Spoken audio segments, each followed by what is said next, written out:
Grandpa Des. Hey, Chris, how you doing? Hello. Thanks for Uh, having me. yeah, I'm glad. Thanks for taking the time. I'm glad to finally get you. So, we um we did a show together one time with Garrett Gonzalez. Hmm. I can't remember what it was. I think it was that Observe This or one of those shows he was doing. He gets these different ideas and he runs the shows for a while. And right now it's Fight Game Podcast Extra. They're all kind of the same. But when we were on together, I noticed the guitar in your background, and I'm very curious. Do you play? Yes. Yeah. Yeah, I grew up I grew up I like to say I grew up in a van.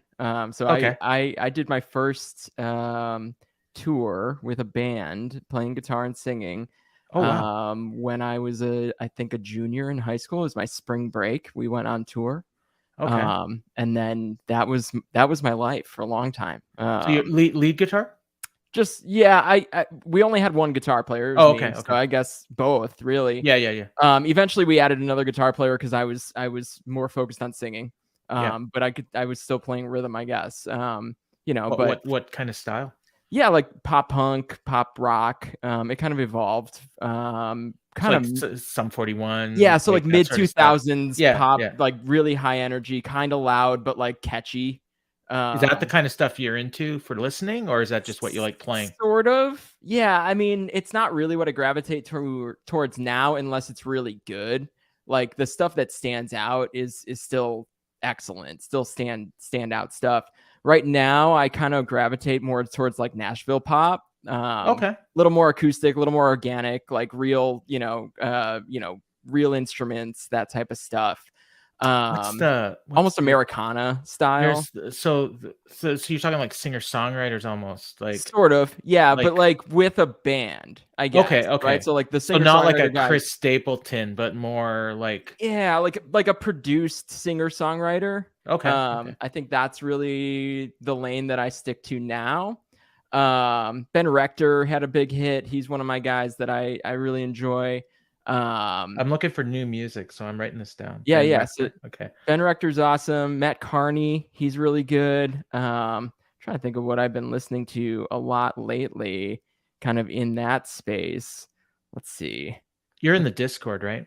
I am in the I've Discord. been posting the new stuff I've been listening to. There's a thread in the music thread. There's a sub thread called 2023 New Music. Oh, cool. And I'm trying to get all different genres. So people Yeah. suggest something, I'll listen to it. Yeah, Doesn't yeah. matter what it is. There's this really So cool band that I've been into for a while that's had some success. They're called Judah and the Lion, and they call themselves folk hop and roll. So like they've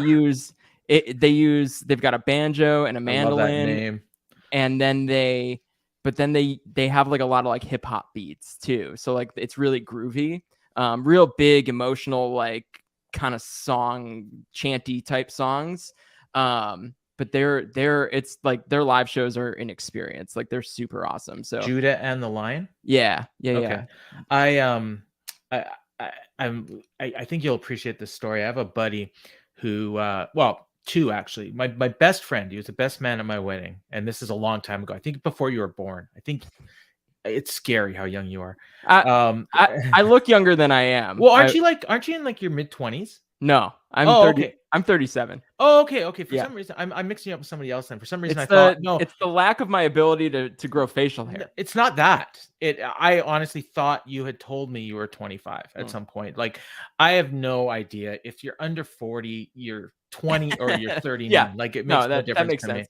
because I'm old. Okay, so you were a little kid when this happened, but my best man at my wedding and was a player. He toured. He's about 10 years older than me, and he toured with a Platters tribute band.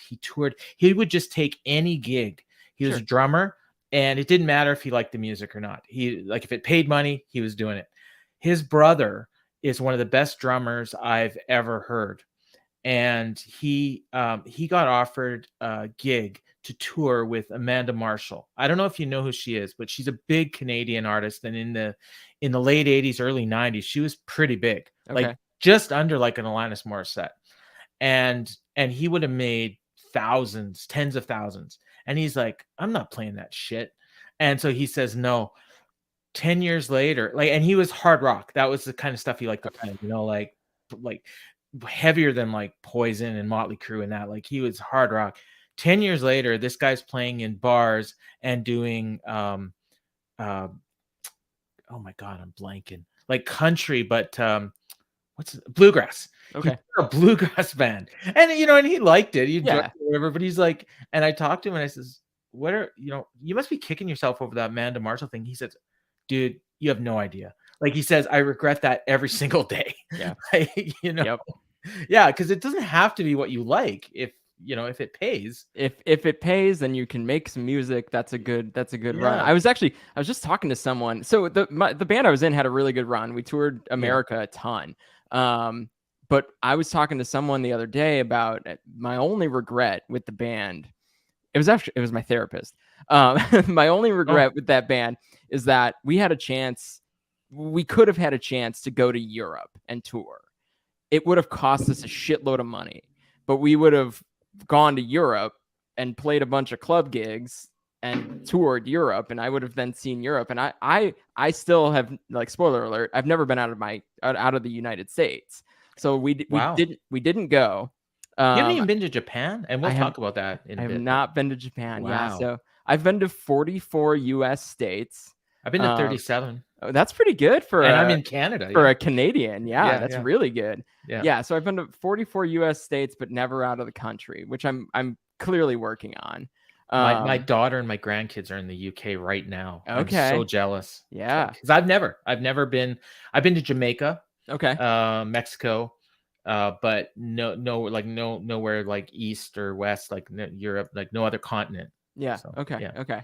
Yeah. So my only regret when it comes to my time with music, like kind of officially in the music industry, is that we didn't just sack up, pay whatever we needed to pay to get on that tour and get over there. But yeah, I mean, you could have been Fozzy.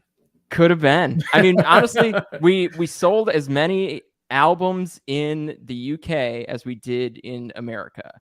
And wow. Part of that was that around that time, people outside of America were still buying albums, whereas people in America had started to find different ways to get them. And this was kind of pre-Spotify and streaming. So we kind of came up at the absolute wrong time where there was no way to make money in music except to get on some like big tours and like really take off.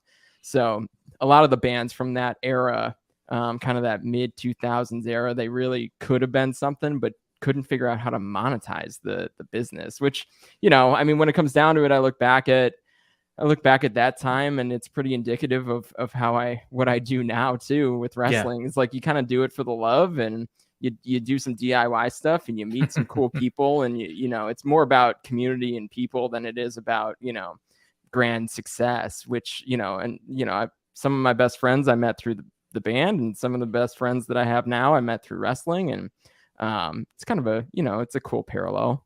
I can relate to that. I do, you're a little bigger in it than me, but I think we both, probably are bigger than we think we are, in the scheme of wrestling. And you're definitely more, you're getting mentioned on shows and stuff. And I'm sure people that are watching this, they're like, get to the wrestling. And we will, but maybe. I do at the end. I'm starting new. I started with my last guest, and I'm gonna do I'll finish off the last 5 minutes with some pressing questions, and I'm writing stuff down as we're talking. Okay. And they'll be all over the place, so get ready. I love it. But yeah, I love the music stuff, and I know the other thing about music before I move on to, I'll give you a spoiler. I want to talk about baseball. Okay. But you mentioned at one point, our friend David Lovell does a music show, and he asks for requests every once in a while. And I've even done shows for him, and you've put in requests on the shows I've done. And you mentioned that your dad was he a roadie for Chicago? So my father-in-law. Okay, your father-in-law. Okay, my father-in-law worked for Styx, for Styx, and I think for Cheap Trick, and those bands kind of. But it came up when we were talking about Styx. Yeah. So, okay. So it would have been Styx. Most of his time, he worked for Styx. He was there. He did tour managing. He did, monitor sound. He did just general roadieing. He's got a platinum record from Styx on his wall. Like, he's credited. He had a Grammy vote forever. Yeah. Wow. Yeah. So he did some really neat stuff. How long have you been married? Married since October 2018. So whatever that math is, coming up okay. 4.5 years or so. But you've known her a lot longer. Like, oh yeah. You must just have the greatest conversations, like him being a roadie, you being a touring musician. We don't trade stories publicly. No. And I'm not asking for any stories. No, I know. I'm just I just mean even in mixed company, okay. with the wives around, we don't trade the deeper stories about the tour life. But so you get into a room, pour a glass, and occasionally we will chat. We will chat music for sure. Yeah, absolutely. That's awesome. And he plays too, so it's a cool relationship that I get to have with him. I've known my wife's parents as long as I've known my wife. Oh, okay. Did you meet them separately? Sort of. So okay. My wife and I met while we worked together at a coffee shop, and her parents would always come in as like regular customers. So I got to know them and her kind of at the same time. And we went our separate ways, and eventually our paths merged again. And, now we're married. That's awesome. Yeah. And it's great if you can be friends. I eventually became friends with my in-laws. Actually, I've always liked my father-in-law. My mother-in-law was an acquired taste, and she watches these shows, so even if she doesn't know who the guest is. So I mean, I really love her now, and I mean, I've always loved her. But when we first started dating, it was it was a learning curve, and I was a kid. Sure. Like I was like 20. We're talking like the early 90s, and she didn't want some little ragamuffin taking her daughter away, and she was right.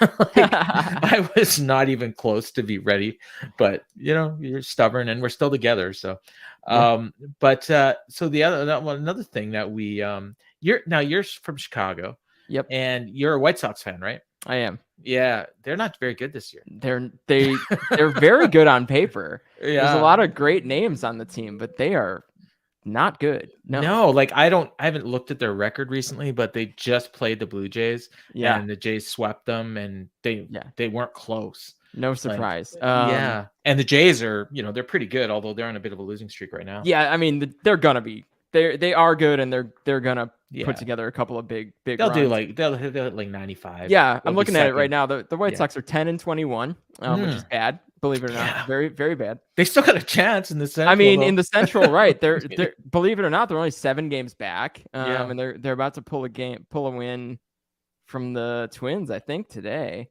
They're in extras right now, but I don't know. The Twins are. You guys are like up and down though. Like I remember a couple of years ago, like they had just torn the team down, and then they were coming back, and you won the division a couple of years ago. 2020 was, I mean, kind of the lost season, of course, but they looked good, right? And it looked like they had a lot to work with, and I think they do, but it just really hasn't panned out. Not coming together. Yeah.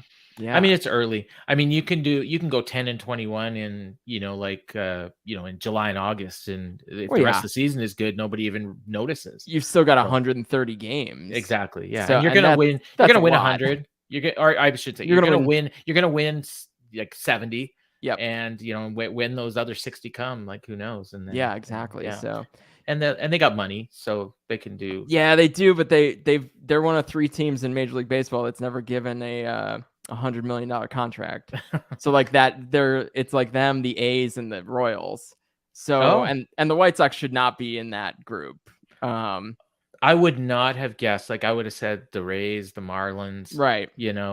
I wouldn't put the White Sox, because you would think, they've got all. You'd think somebody would have come along that they would give the 6-year, $20 million-ish, but they haven't done it. They're gonna have to if they want to keep guys like Tim Anderson or Eloy, like especially Tim Anderson. Like if they want to keep Tim Anderson, they've got to. They're gonna have to pay up. But Jerry Reinsdorf, he's made his living in Chicago off of the Michael Jordan years because he owned the Bulls, and the White Sox kind of lucked into one World Series in 2005, which was some of the best times of my life. But since then it's been pretty rough. But I've still gone to 16 consecutive home openers because that's like Nice. my holiday. Nice. So you got to get out to the ballpark and see it live to make good decisions on whether or not they're going to be a good team that year. So I love, like, I watch baseball like literally every day. Like I watch every Blue Jays game, but we yeah, don't have a major league team anywhere close to us. So sure, I've been to a handful of games. I've been to one game at Rogers Center. Been to a few games in Minnesota at the sure, old building and the new one, but that's it. So yeah, my daughter gets seen in Minneapolis right now, but they're thinking about transferring her to Chicago. So okay, we go twice a year for checkups. And sure, if we start going to Chicago, then I'll be able to go. yeah, I think I want to see a Cubs game first, just, sure. Wrigley. But I Wrigley's a good. I mean, definitely, it's a good yeah, time. yeah. Yeah, And I definitely, well, it's not about the team, it's about the venue, right? yeah, And then I want to see what's the White Sox? It used to be Comiskey, but it's not Comiskey anymore, right? yeah. I mean, it's still Comiskey in Just my heart. Yeah, yeah. It's the same. Guaranteed rate field these days. Yeah, Yeah. yeah. Wrigley's the only one that, they've been Wrigley forever. Yeah, But Wrigley and Fenway, and Fenway, yeah, yeah. I guess Dodger Stadium. Those are probably the only 3 that are kinda left that have Yeah. not been bought. Rogers is like, I think I heard like it's either the 7th or the 11th oldest stadium now. I Yeah. mean, so is the White Sox Stadium. Yeah. It's in that kinda bottom third. And it's New Comiskey, right? It opened in 1991. Right. Um, So after Skydome, because Skydome was 89, I think. yeah, it was right Yeah. around it was all a bunch of stadiums opened around that same time, and then, like, Camden Yards opened, and all Yeah. these Even stadiums started Camden is in the Camden bottom half, I think. 92, 93 or Yeah. something, yeah. Yeah. Crazy. Um, Everyone started to build their stadiums like that instead of kind of the cookie cutter, because guaranteed rate field's very cookie cutter. It's very much like Yeah. if you picture a baseball stadium, it's kind of what it looks like, but the food is incredible. It's great to go to dinner. Nice. They've done some changes to Rogers that have tried to make it more of a ballpark and less of a stadium. Sure. So they've changed the walls, and they brought them in. They've got a higher wall, and then they added a bunch of different hangout places around the Right. venue. So it looks really cool, and I will go there at some point when we go to Toronto. Yeah. So the sports would be a nice transition over into your website. Is it Sport of Wrestling? Sportofprowrestling.com. Sport of Pro Wrestling. Okay. Yeah. So you're totally into stats. And I'm curious because when I was a kid, I used to, and you're a little bit younger than me, but you would have already had computers. I Yeah. used to keep track of stats in a notebook. Like, this is how far back I go. And my dream, when I was 10, 11, 12, like, I wanted to be a statistician, Uh-huh. even though I don't even think statisticians existed yet. Not in Not like they do now. pro sports teams. Yeah. In like 1980, 81, 82. Sure. Like, Sure. my dream was, I'm going to be, what are you drinking? I got Li- coffee. Liquid Death water. Liquid Death. Okay, cool. I've had my share of coffee. I save one for the afternoon. But so I wanted to, like, I had it in my head that I was going to have all these stats, and I was going to be able to help a team try to figure out who are the players you're missing and stuff like this. So I would, before computers, like, I would do all this stuff. But then what ended up happening was I started getting into girls, and then I got married, and I had kids, and life just took me in a different direction. And then I wanted to be a statistician to broadcasting, and I even took some broadcasting courses. And then when the second kid came, it was like, no, I actually have to work for a living. Sure. So I went and got a job. But I would say you're living the dream, but it's like, again, you've got a day job, right? Yeah. But what you're doing, like, statistics. Now, did you start with regular sports and then transition over to wrestling, or was it always about wrestling? So I've always loved. I'm baseball guy, right? So Yeah. I've always loved. I liked the growth of analytics in baseball. Like, I thought it was fascinating. So were you all in on like the Bill James stuff? Like, sort of. Yes, yeah. I mean, that's where it all started, right? Right. Yeah. I got into that, and then I was really into, just kind of, even at work, right? My day job is in business management, essentially. So I'm looking at profit and loss statements and things like that, and tying together behaviors, right? So the whole thing about the stats for me was that they mean something more than just like those numbers on paper, right? And as I was watching New Japan, at the time, I mean, it was probably 2018, 2019 when I really Wow. started to look at it. It's not even that long ago. Really isn't. Yeah. And I heard, I'd hear Kevin and Chris and Rocky. They would cite little nuggets here and there, and I was like, okay, that's cool, right? And that really like spoke to me, as a fan, really at the time. And I was like, I wonder what I could pull together in the way of, Bill James and in the way of kind of what happened in baseball. But my whole intention has always been to tie together really booking and make it make sense, right? Like make the booking make sense based on what's actually happening in the ring. And so I started to pull together statistics, and really it came together during the G1 in 2019, where I started to track the things that really started to matter. Like, and then I got in touch with Kevin and Chris and Rocky. And from there, it's grown into what it is now, which is kind of my role with New Japan and with the community. But yeah, I mean, my whole intention was to kind of create, I almost, you could call it a ranking system, something that would make sense of what's actually happening on screen. And like, I tried it for WWE and NXT, and like I tried to put it all together for those companies too, and it just like never lined up, which was frustrating. And then I started to do it for New Japan, specifically in the tournaments, and I was like, okay, it all adds up. It all ends up making sense. And now, we kind of use it to enhance the stories. Yeah, absolutely. And I mean, you could probably do it for AEW, but the thing is, they're kind of already doing it themselves. So I that was around the time that AEW then came to life, and I was like, oh, cool, I'll just track these guys too. And honestly, what kept me from sticking with it was Dark. Like, there was so much happening on Dark, and I tracked so many details, like who gets the pin, who took the pin, stuff like that. And New Japan, bless their hearts, like they post that. Like I can go find that. Even the times and everything. Yeah. They post everything. And like AEW, while everything was broadcast, I had to like manually like watch everything. And I wasn't about to watch all those, once Dark got to 30 or 40 matches a night or whatever, I was like, I'm not doing this. Like, and honestly, like, for a while, I would like analyze their rankings on Voices of Wrestling and kind of like try to tie together everything for them or kind of combat them. But it just, the discourse around AEW and everything that they do is so challenging. And like we've had conversations. Yeah. And they get heated sometimes. And I don't even know why.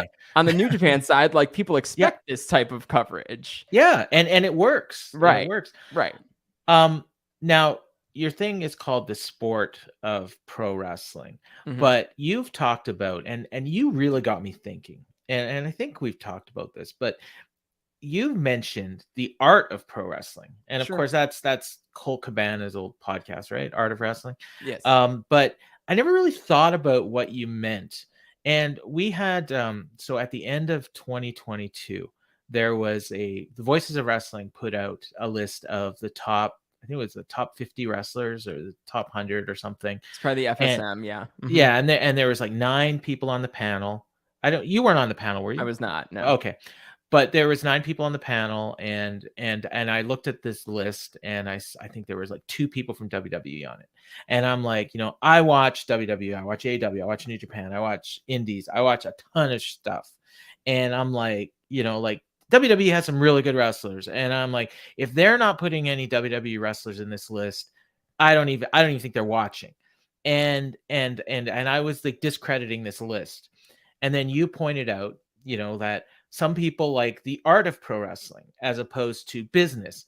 And then that kind of got my dander up, because it's like, I'm not really talking about business. I'm talking about what I like. Sure. But what got me thinking was, and it's like, and we can talk about music, and we can talk about TV, and we can talk about movies. Everyone has different tastes. And these 9 guys that were on this panel, they watch WWE and they don't like it. And they don't like, maybe they like it to some level, but they don't think that Roman Reigns is as good of a wrestler as Tetsuya Naito, for instance. And honestly, neither do I. But, but I would have put Roman ahead of some of the other people, whereas they didn't. Yeah. And it doesn't mean that they didn't consider it. It just means that they have a different opinion. And then it got me thinking, there's a lot of people that have a different opinion. Sure. And I think lists like that are useful because what it does is it exposes you to different types of wrestling, different types of wrestlers. And just because they don't agree with you doesn't mean they're not good. Or if I watch them and I don't, you know what, I just don't like this. Like if they say Sure. so and so is good and I watch it and I'm like, I don't know what they're seeing. That doesn't mean that their opinion is invalid. It just means we have a different opinion. Right. And I think people need to consume wrestling just like TV, just like music. Like NCIS is one of the top rated shows on TV, and some people have never watched it because they don't like it. And that doesn't mean it's not good. It just means they don't think it's any good, or it's fluff. It's, and the number one song on the Billboard charts right now is probably not your favorite song. Not likely my favorite song, though. I love a good pop jam, and I love. You know what it is right now? It's Last Night by Morgan Wallen, which I actually really like that song. That's a good song. Yeah. That's a fine song. I mean, I don't know if I put it top of the list. It's a good, approachable, accessible song. Like that's pop music, which is why it's number one. Exactly. But you got me thinking, and I appreciate like your insight, and I know that sometimes, like you said, the discourse around pro wrestling and specifically AEW and WWE, and then it sometimes expands, and I imagine it's even the same with Japanese wrestling. Oh, absolutely. Because there's All Japan, there's Noah, there's DDT. It's always right now, like New Japan's kind of the WWE space, right? Where they're, but they are still, I think, the gold standard for quality in Japan, even. But maybe the world. Maybe depends on your tastes, right? Yeah, but a lot of the discourse now is like Stardom versus I didn't even TJPW or Stardom versus Dragon Gate, kind of that like second tier. Those little niches are all over each other. But yeah, Stardom is kind of graduating from that second tier, it feels like. But the perception is that they are, not in business, but in, no, I know. But you know as well as anyone, like everyone always points to the business metrics, and I think a lot of that comes from how wrestling's been covered since Dave started, right? So even pre-Dave, but Dave, but and none Wade of us were around pre-Dave. No, so, right? Yeah. So like for us, Dave and Wade are the guys that covered the wrestling business, right? And it's always been covered that way, and I have a lot of different thoughts and feelings about that we don't have time to go into. Yeah. Like I think that's a good segment to keep an eye on, but I don't think it's what fans should be pointing to as the reason why they appreciate something. So, and that this gave me a question that hadn't even occurred to me till just this second. Is Voices of Wrestling trying to change, because you're involved with them? Are they trying to change what people are looking at, as opposed, like, not business, but just the wrestling itself? So I can't speak. Joe and Rich really run Voices of Wrestling, right? But you're more familiar with them than I am. I have a very cursory. Sure. For a long time, that was kind of the avenue that I would do some of my big pieces with, and now I'm lucky enough that New Japan wants my stuff for their website. So my association with Voices of Wrestling is really just friends now, right? Yeah. So, but like, are they actively working against that? No, like Joe knows the business, and so does Rich, but Joe will talk about it at length. Okay. And point to it. But the whole concept of Voices of Wrestling and my understanding of, Rich really runs the website, and his intention is to give thoughtful fans a place to expand on their thoughts. Okay. And most of the time that doesn't, because the business coverage is so saturated, most of the time that type of stuff isn't going to make it to Voices of Wrestling, though WrestleNomics started at Voices of Wrestling. So, right. Like you can kind of see that there is a lane for the like super deep dive of anything. And I do think Voices of Wrestling is pretty world-class when it comes to that, like giving people the space, and then also, being it choosy enough where the really deep kind of thoughtful pieces about wrestling, that's you can find a lot of that there. And I don't think anybody else is doing it. People are doing things like it, but nobody's doing it as well as they are. Sure. Yeah. And with the consistency and people are starting to like really gravitate to that site for that particular lane, Okay. which is cool. I'm looking at the clock and we're almost out of time. So I do have my 5 questions and we'll try to get through these quick. Sure. Yeah. What's your dream job? Oh, that's tough. Can I have 2? I'm hoping one of them is a color commentator. Yeah. So yeah, wrestling. I think my dream job since I became a sports fan has been broadcasting, because I grew up with Hawk Harrelson, and you got a good voice. He's such a character. Well, thank you. He's such a character. And then now my connection to the New Japan broadcast team, right? Like, if they called and there was a chance to do something, I would jump at that chance. You got to get on Collision, dude. Yeah. Well, let's call Tony. That, or I mean, I would jump at a van and be a touring musician again in a heartbeat. That's awesome. That's that. Or like move to Nashville and be a songwriter. But like, it's such a hustle.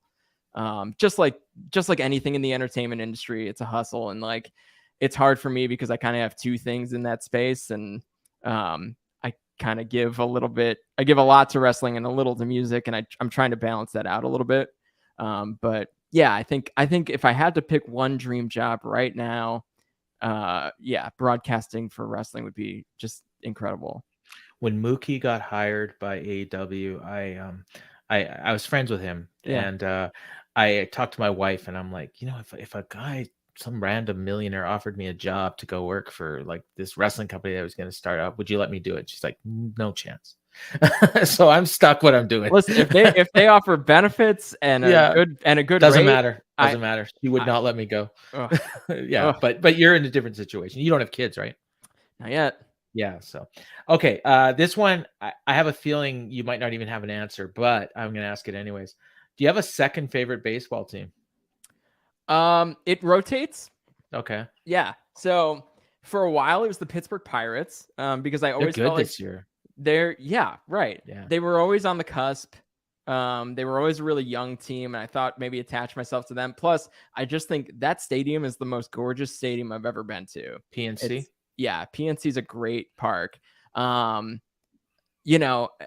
It's usually whatever team kind of early in the season looks like a good time. So like last year, even past couple years, the Blue Jays are kind of on that list for me, where if I see them on MLB TV or whatever, I'm gonna watch that game. Love Vlad, love some of those guys. Plus the white front panel New Era hat, like their hat, like that's my jam. So I have such good memories of those 93 and 90. Well, yeah, I guess 92, 93 World Series, Joe Carter walking it off. Like, those were really my like formative years. And like, honestly, those World Series were so incredible. Like 91 with the Twins, and then 92, 93 with the Blue Jays. Like, even though in 93, as a 8-year-old, I guess 7 or 8-year-old, I watched the Blue Jays eliminate my White Sox. I was at the game. So that was painful, but that was also kind of what attached me to them. I was like, if we're gonna lose, we may as well lose to the champs. So, and you're not that far from Toronto, so no. Honestly, I thought about coming up for Forbidden Door because I could do that as a drive, and then you would have left the United States. Exactly. Well, I gotta get that passport squared away. Honestly, just in case someone calls. Exactly. Okay. In New Japan Pro Wrestling, if they gave you the book for 6 months, who would you elevate to the main event? That's a good question. One name. El Phantasmo. Oh, cool. Okay. I think he's great. Yeah. I just, every time I see him, I'm like, okay, when did New Japan sign Logan Paul? Yeah, well, he's got that look now, but he's great. And honestly, I like when he sits in with Kevin when Kevin's doing solo, because he does a good job, and then anytime I come up, he calls me a nerd, which I just think is great. I wonder how that's going to be now that he's a babyface. Right. He kind of would teeter that way when he was on commentary, and so that was part of why I've seen this turn maybe not coming, but I've seen how it can work, and I do think I don't know if he's going to be like top star, but he could get into that scene for sure. I think you might know who my choice would be. Yota Tsuji. Oh, well, it's happening. I think it's happening. Yeah. He got the main event at Dominion. I mean, I belt him. But that's just me. If you're gonna strap the rocket all the way, right? Well, that's what they did with Okada. Yep. In 2012. All right. You're a hockey fan too, right? No, not really. Oh, Yeah. for some reason I thought you were. Well, I'll ask this question anyways. It's like asking somebody that doesn't watch WWE who's going to win the main event of WrestleMania, which everybody had an opinion this year. Who do you think is going to win the Stanley Cup? And I don't know is an okay answer. Yeah, well, I know that Toronto finally won a Yeah, series, so that's exciting. I was, Damon it's McDonald wide open of this year, dude. Super J Cast is a big Maple Leafs fan, so they took a bunch of time talking about that. Honestly, I have no idea. That's okay. I know. Did the Rangers get eliminated? Yeah, by the Devils. The That Devils. was a That's great right. series. Right. So that I knew. So I'll go with the Devils. Okay. They're you know what? They got as decent a chance as anyone. Sure. I will tell you though, next year or for the next few years, you may want to start watching hockey because the Blackhawks have the third best chance of getting Connor Bedard, who is like the next Gretzky. He is so good. Yeah. And he's going to be so exciting to watch. And the Blackhawks, if they get him, they're going to be like the team to watch. Well, they were the team. Part of why I don't like hockey is because Hawks fans are insufferable when they're good. I mean, like really, truly insufferable. I would rather the Cubs win World Series than the Hawks have another great run because it really does transform kind of my experience in Chicago. But it's also fun. So Bedard will be game changer. I can't wait. I'll watch Hawks games if he's on there. Okay. Okay. And the last question: if you had one album only, and this is the all-time, what album would you put on? Oh my. Oh, that's tough. It is, and I'm sorry to leave with such a tough question. Yeah, you gotta warn me on this stuff. Sorry. That's why I kind of want just what comes to your head. Like, and and if I ask you 5 minutes from now, you might give me a different answer, and that's fine. I mean, right now, and I guess right now and this year, my favorite artist is Noah Kahan. He's very much a singer-songwriter guy. That's Kahan, but said like Tony. Yeah. And his album is called it's Stick Season. It's a great album. That's kind of my current like front of mind great album.